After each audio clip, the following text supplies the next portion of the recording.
we got a little less than 3 minute offering from a brand I don't really know that much about, but I have a lot of questions about, but I want to save those questions for after we're done watching the skating. This is a brand called SKF Bearings, and I believe you pronounce this Collager, whatever. We're watching this. There's a lot of skaters that are going to be very familiar to your eyes if you follow skateboarding. So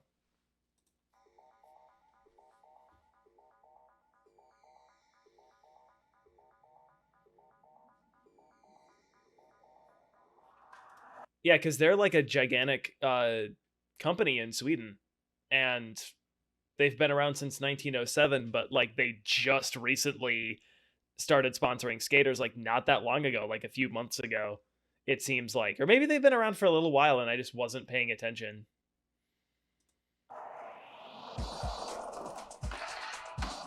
That's a shot,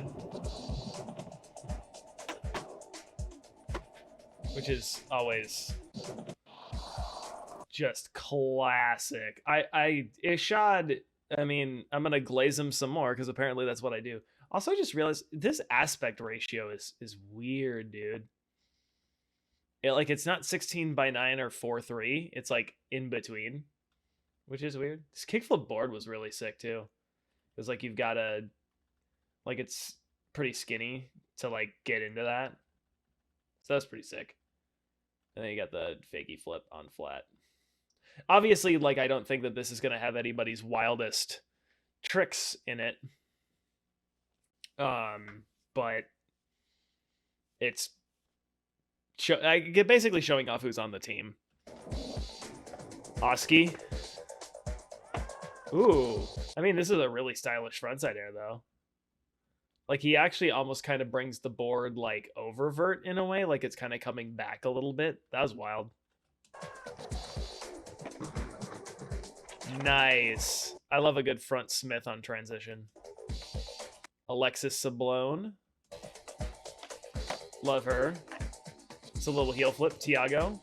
Switch back one over a table. Ooh.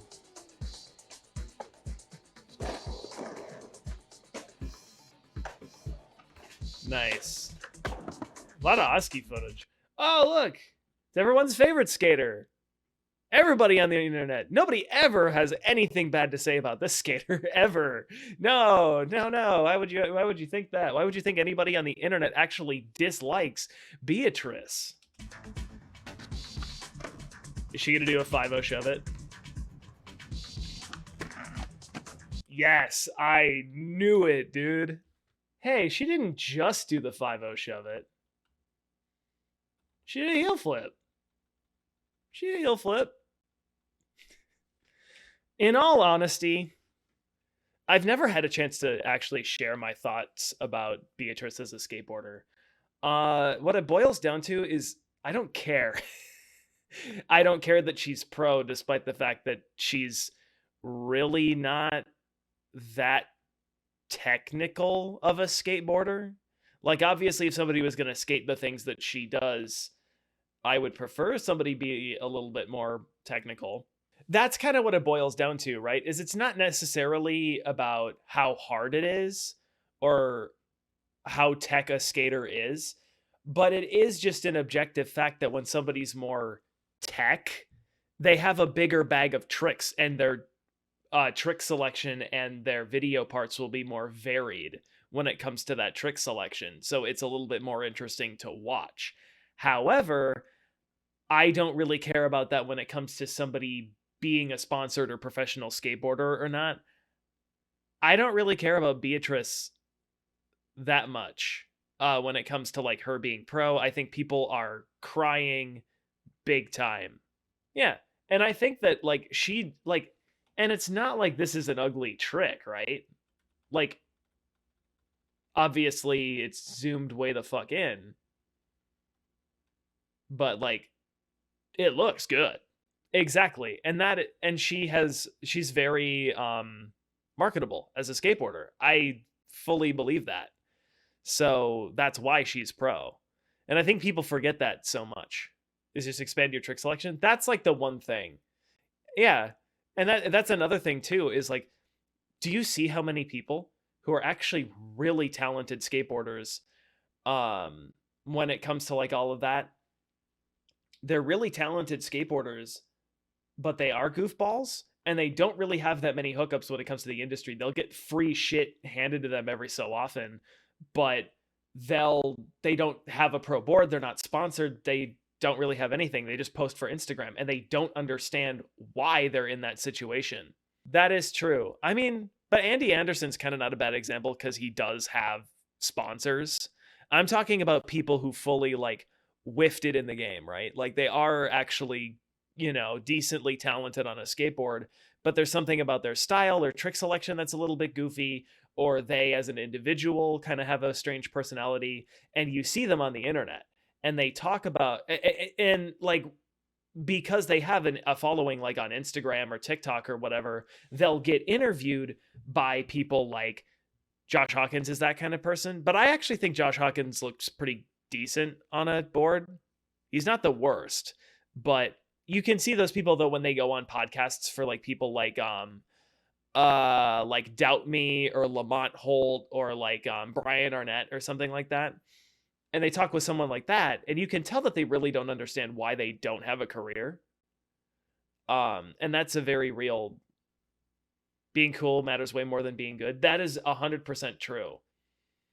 And honestly, like the reality is when it comes down to it, I would rather you get sponsored because you look good on a board than how many tricks you can do. However, your parts are boring if you do the same 5 tricks over and over. So there's a balance, right? That's kind of like my whole thought about it is I don't care that what Beatrice does is easy. I just wish that there was a little bit more variation. That's it. Anyway, let's move on.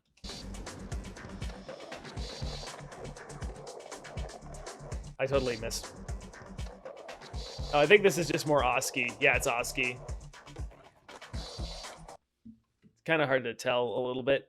Oh, it's 720. It's just a filter. Ah, there we go. I'm pushing buttons. They aren't doing things. That was sick. The Hockey FA filter, yeah. We filmed this with a modern camera, but let's put a filter over it to make you think it was recorded in the 90s. Even though if you look closely, you'll probably see... Whoa. Knocked me right out of my thought process. Fat ollie over the whole volcano. Even though if you look closely, somebody's probably on their phone in the background. Yeah, this was definitely filmed in the 90s.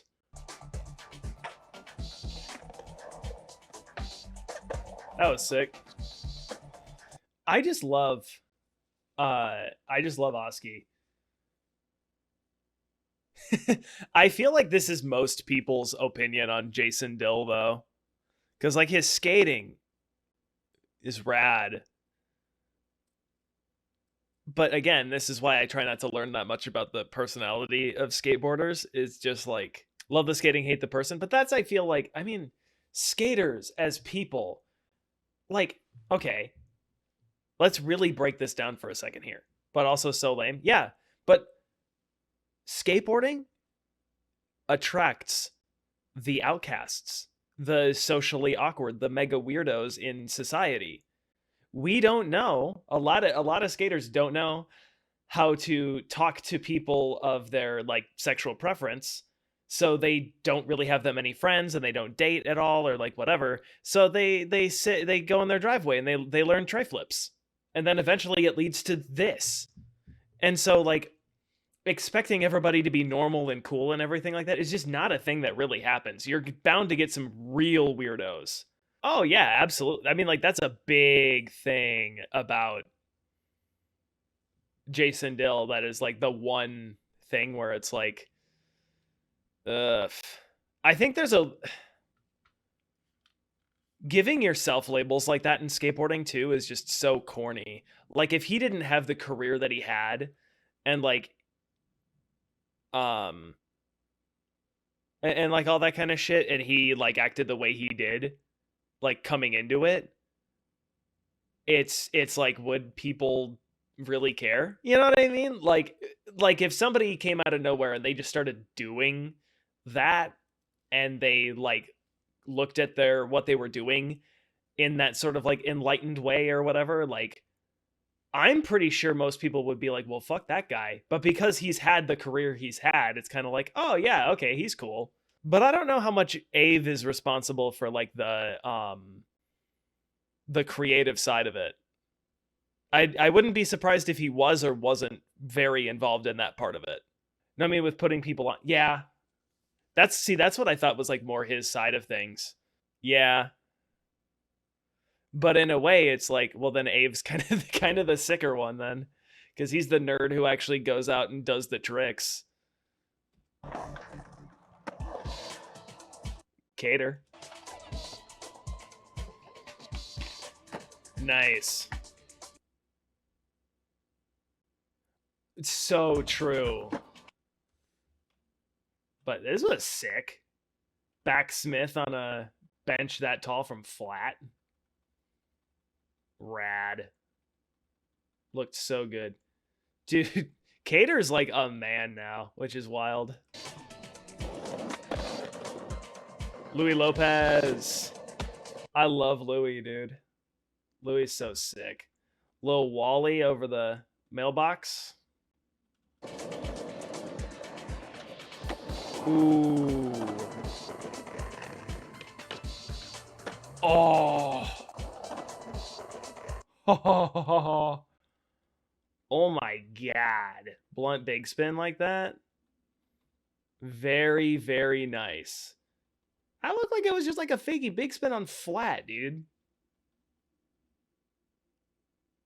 Just to see who he rides for this week. I think he's pretty set on Violet and Adidas. I'm not sure though. What is it? Oh, it's Alexis. Again, my face blindness kicks in, but then like it was the style that let me know that this was Alexis. Cause like your fucking filter. That was rad though. She has such a nice kickflip too. Like solid kickflip.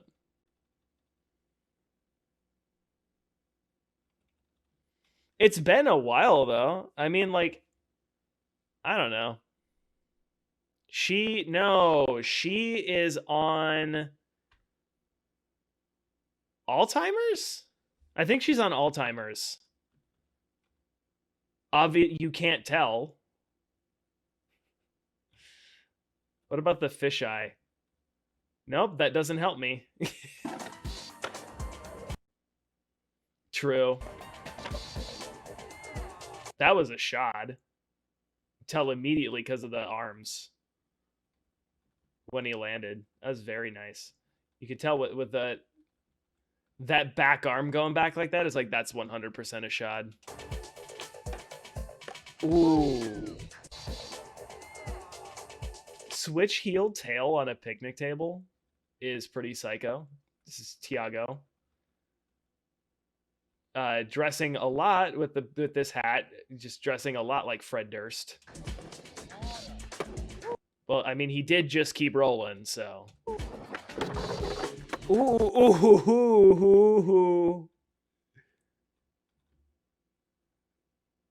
Switch pop shove it crook. That was awesome. I love this. So good, dude. Damn. Moravsky. The light, yeah, it was bad. That was nice. Low back, shove it over the channel. Rad. I hate this video a lot. I don't like the editing. Yeah, that's the problem. The filter makes it so much worse. To where it's just like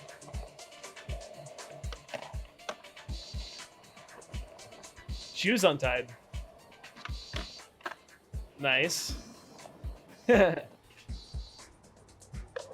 Wow. Death defying. Oh. Yeah, that was awesome. It really does. Oh, that was really nice though. Oh,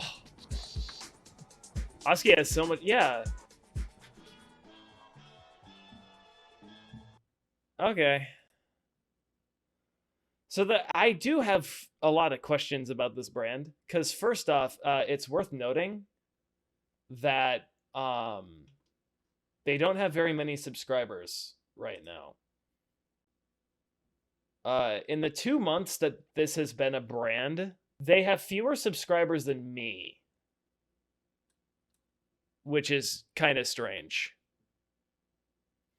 Yeah, I definitely didn't like the filter on it. They're through Keen distribution. Oh, okay. What is Rip Care? See, I'm learning about all this. Oh, it's a shoe repair company. Through a Thresher story post on IG. Oh God, how did I find out about this? I think it was from an Instagram post that tagged Louis Lopez because they put that one line on Instagram. So where can I buy their bearings? Yeah, I did notice that. That is actually kind of like a good measure to do. It's a photo of, it'll tell me if I go down and I find the photo. It's a photo of Louis Lopez. So, bearings. So they do like, wow. Rolling bearings, mounted bearings and housings, aftermarket industrial bearing products. Just fucking get out of here.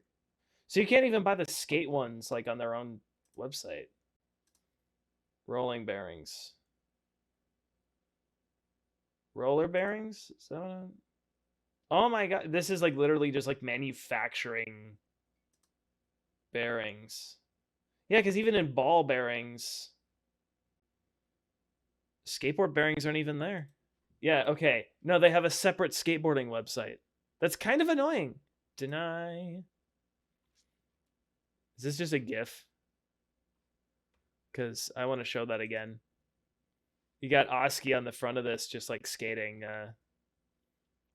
Giant bearing. Here we go. Got the Ollie 1-foot blaster. Products. What do we got here? Yes. So we've got made in Italy, but you're a Swedish company. What? These are the standard bearings. Got Oski's Pro bearing. Ishad. That drawing is insane. Of course, my chat is covering it up, but having Pro bearings makes me laugh. Well, because for most of these companies, there's literally no difference between like this and like, because like you look at like the bearings that like Bronson's Pro bearings are just G3s in a different colorway. Oh, that is disrespectful to Jeff Chung, man. Jeff Chung's art is way better than this. Are you kidding me? It's way... What? Are you on pills? Ceramics? I don't know. Because the way that this looks to me is I think that they're just like a giant bearing manufacturer. And so they thought, yeah, let's make skateboard bearings because skateboards have bearings. But there's really like nothing about... They're made with steel. Okay. Every bearing is. Glass fiber polyamide cage. Yep. Every skateboard bearing has those. Low friction grease. Yep. Special low friction shield setup. Yeah, this is like just basic skateboard bearing shit. So like, why? And obviously the team, Oski, Cater, Ishad, Alexis. This website is so fucking annoying to look at. Beatrice, Louis, Tiago. I was gonna look at their Wikipedia too to see if there's anything like unique about them as a brand to make them stand out. I mean, like, because like there's stuff like, I mean, like even when Bronson came out, they had the stripe on some of them that it's like, okay, well that looks different. I don't know if I've ever pushed it on, but I usually skate Bronson Raws. I like those the most. I remember when I started skating because I didn't know any better. I skated fucking Luckies. I skated shake jump bearings for a little while. The night trains were okay, but I skated lowriders for a while, and those sucked. But Bronson Raws are really good. I like those. That's what I've been skating for like a while now. SKF is a Swedish bearing and seal manufacturing company founded in Gothenburg, Sweden. 1907, company manufactures bearing, seals, lubrication and lubrication systems, maintenance products, mechatronics, which is that is a long explanation, and I'm not reading all that. Power transmission products, conditioning, monitoring system, and related services globally. World's largest bearing manufacturer and employs 44,000 people in 108 manufacturing units. So yeah, this is literally like this is a gigantic corporation, and they just wanted to get in on skateboarding, basically. Traded as NASDAQ in Stockholm. SK. Can I look at that? How are we doing? It's closed. 236.5. That's up currently. All they had to do was create some casings and hire an artist from third grade. Yeah. Oh, wow. It's over 426 million shares in the company. Nearly 5,000 trades. I don't know what most of these things mean. I'm going to be totally honest. Total assets is 99.63 billion Swedish krona, I think that is. To USD. That is $9.6 billion. Oh, man. Yeah. This is a gigantic corporation. They have 42,000 employees. Like, it's huge.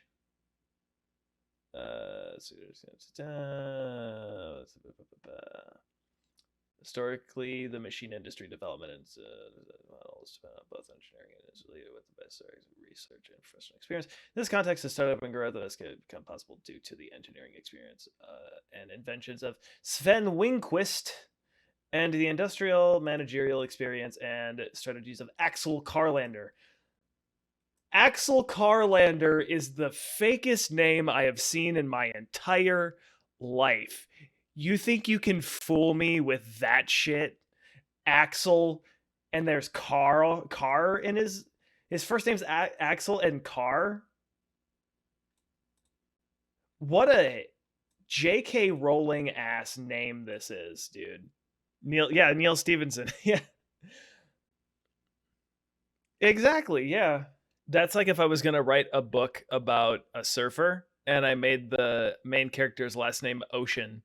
Patented the self-aligning ball bearings, and in 1907, the multi-row self-regulating radial ball bearing.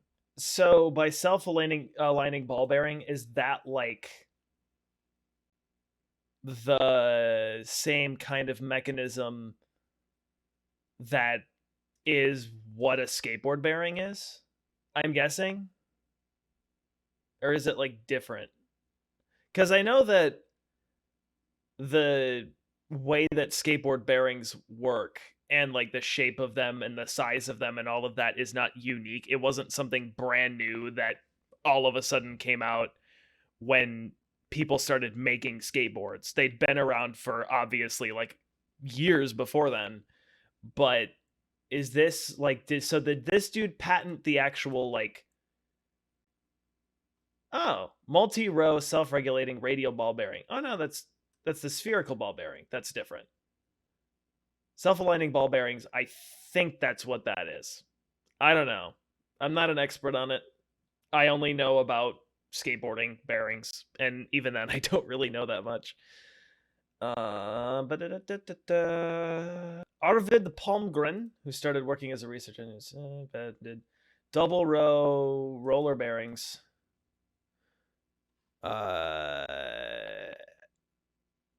correct any misalignment between the shaft and the housing. That's not a skateboard bearing then.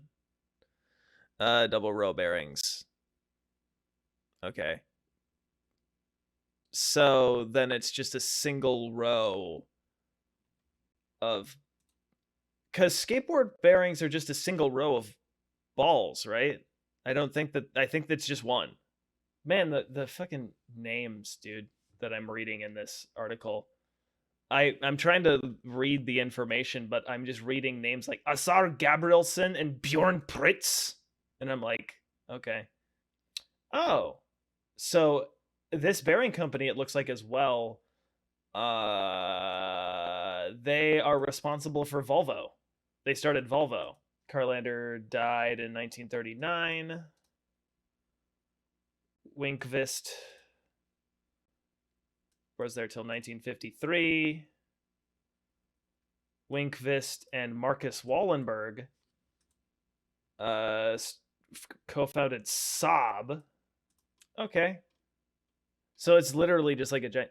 Who made... Oh, I could literally probably just look at ball bearing. The first modern recorded patent on ball bearings was awarded to Philip Vaughan, a Welsh inventor and ironmaster who created the first design for a ball bearing in Carmarthen in Wales in 1794.